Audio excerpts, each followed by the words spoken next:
ഇരയാക്കപ്പെട്ട നടിയെ അതിക്രൂരമായി വേട്ടയാടിയ കേസിൽ നീതിക്കായുള്ള പോരാട്ടം വീണ്ടും കേരള ഹൈക്കോടതിയുടെ വാതിൽക്കൽ കനക്കുകയാണ്. ഒന്നാം പ്രതി പൾസർ സുനി ഉൾപ്പെടെയുള്ള കൊടും കുറ്റവാളികളുടെ ശിക്ഷ മരവിപ്പിക്കണമെന്ന ഹർജിയിന്മേൽ കോടതിയിൽ നടന്നത് വിട്ടുവീഴ്ചയില്ലാത്ത വാദപ്രതിവാദങ്ങളാണ്. പ്രതികളുടെ ആയുധങ്ങളെ മുഴുവനും നിഷ്പ്രഭമാക്കിക്കൊണ്ട് അതിജീവിതയും പ്രോസിക്യൂഷനും കോടതിയിൽ ഉയർത്തിയ ചോദ്യങ്ങൾ നിയമ കേരളത്തിന്റെ മനസ്സാക്ഷിയെ ഉണർത്തുന്നതായിരുന്നു. ഇരുഭാഗത്തിന്റെയും വിശദമായ വാദങ്ങൾ കേട്ട ഹൈക്കോടതി കേസ് ഇടക്കാല ഉത്തരവിനായി മാറ്റിവെച്ചിരിക്കുകയാണ്. തനിക്കെതിരെ നടന്നത് വെറുമൊരു കുറ്റകൃത്യമല്ല, മറിച്ച് മാനവികതയ്ക്ക് നേരെയുള്ള അതിഹീനമായ ആക്രമണമാണെന്ന് അതിജീവിത കോടതിയെ വിറയാർന്ന ശബ്ദത്തോടെയെങ്കിലും ഉറച്ച ബോധ്യത്തോടെ ഓർമ്മിപ്പിച്ചു. വിചാരണ കോടതി എല്ലാ തെളിവുകളും പരിശോധിച്ച് കുറ്റക്കാരനെന്ന് കണ്ടെത്തിയ ഒരു കൊടും ക്രിമിനലിന്റെ ശിക്ഷ ഈ ഘട്ടത്തിൽ മരവിപ്പിക്കുന്നത് ആ ക്രൂരതയുടെ ഗൗരവം കുറച്ചു കാണിക്കുന്നതിന് തുല്യമാക്കുമെന്ന് നടി തുറന്നടിച്ചു. ഇരയാക്കപ്പെട്ടവളുടെ വേദനയേക്കാൾ വേട്ടക്കാരന്റെ അവകാശങ്ങൾക്ക് വില കൽപ്പിക്കരുതെന്ന ശക്തമായ സന്ദേശമാണ് അതിജീവിതയുടെ വാക്കുകളിൽ നിഴലിച്ചത്. പ്രതികളുടെ ഹീനമായ ക്രിമിനൽ പശ്ചാത്തലത്തെ അക്കമിട്ട് നിരത്തിയാണ് പ്രോസിക്യൂഷൻ അതിജീവിതയ്ക്ക് പ്രതിരോധ കോട്ട തീർത്തത്. ഒന്നാം പ്രതി പൾസർ സുനി വെറുമൊരു പ്രതിയല്ല, സമൂഹത്തിന് തന്നെ ഭീഷണിയായ കൊടും ക്രിമിനലാണെന്ന് സർക്കാർ കോടതിയിൽ സ്ഥാപിച്ചു.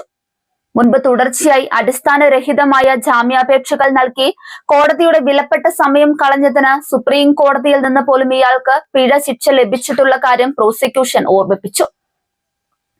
നിയമ സംവിധാനത്തെ പോലും കബളിപ്പിക്കാൻ നോക്കുന്ന ഒരു സ്ഥിരം കുറ്റവാളിയോട് യാതൊരു ദാക്ഷിണ്യവും കാണിക്കരുതെന്നാണ് സർക്കാർ ആവശ്യപ്പെട്ടത്. ജാമ്യം കിട്ടിയാൽ ഇയാൾ വീണ്ടും കുറ്റകൃത്യങ്ങളിൽ ഏർപ്പെടുമെന്നതിന്റെ ജീവിക്കുന്ന തെളിവുകളും പ്രോസിക്യൂഷൻ നിരത്തി.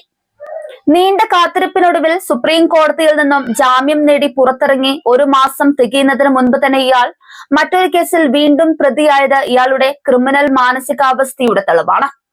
നിലവിൽ പ്രതികളുടെ ശിക്ഷ മരവിപ്പിക്കുകയല്ല, മറിച്ച് അവർക്ക് ലഭിച്ച ശിക്ഷ പോരാ എന്നും അത് വർദ്ധിപ്പിച്ചു നൽകണമെന്നുമുള്ള പ്രോസിക്യൂഷന്റെ അപ്പീൽ ഹൈക്കോടതിയുടെ പരിഗണനയിലാണെന്ന നിർണായക വിവരവും സർക്കാർ കോടതിയെ അറിയിച്ചു.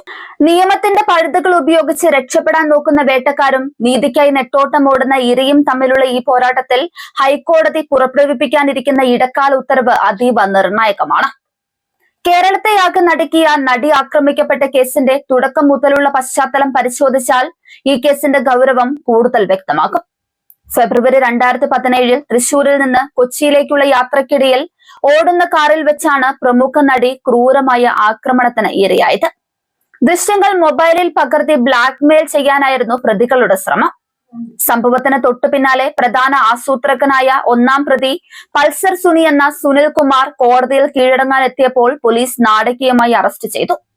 കേസിൽ വൻ ഗൂഢാലോചനയുണ്ടെന്ന ആരോപണത്തെ തുടർന്ന് നടന്ന അന്വേഷണത്തിലാണ് എട്ടാം പ്രതിയായി പ്രമുഖ നടൻ ദിലീപ് ജൂലൈ 2017 അറസ്റ്റിലായതും 85 ദിവസത്തെ ജയിൽവാസത്തിന് ശേഷം ജാമ്യം നേടിയത്. കൊച്ചിയിലെ പ്രത്യേക കോടതിയിൽ നടന്നുവന്ന വിചാരണ നീണ്ട വർഷങ്ങളാണ് എടുത്തത്. ഇതിനിടയിൽ പൾസർ സുനി വർഷങ്ങളോളം വിചാരണ തടവുകാരനായി ജയിലിൽ കഴിഞ്ഞു. നീണ്ട 7 വർഷത്തെ തടവ് ശിക്ഷയ്ക്ക് ശേഷം വിചാരണ അനന്തമായി നീളുന്നുവെന്ന് ചൂണ്ടിക്കാട്ടിയാണ് സുപ്രീം കോടതി പൾസർ സുനിക്ക് കർശന ഉപാധികളോടെ ജാമ്യം കൊടുത്തത്. എന്നാൽ ജാമ്യത്തിലിറങ്ങിയ ദിവസങ്ങൾക്കകം തന്നെ പൾസർ സുനി മറ്റൊരു കേസിൽ വീണ്ടും ഉൾപ്പെട്ടതോടെയാണ് ഇയാൾ സ്ഥിരം കുറ്റവാളിയാണെന്ന വാദത്തിന് ബലം കൂടിയത്. നിലവിൽ വിചാരണ കോടതി വിധിച്ച ശിക്ഷയ്ക്കെതിരെ പ്രതികൾ നൽകിയ ഹർജിയും ശിക്ഷ കൂട്ടണമെന്നാവശ്യപ്പെട്ട് സർക്കാരും നടിയും നൽകിയ അപ്പീലുകളുമാണ് ഹൈക്കോടതി ഇപ്പോൾ പരിഗണിക്കുന്നത്.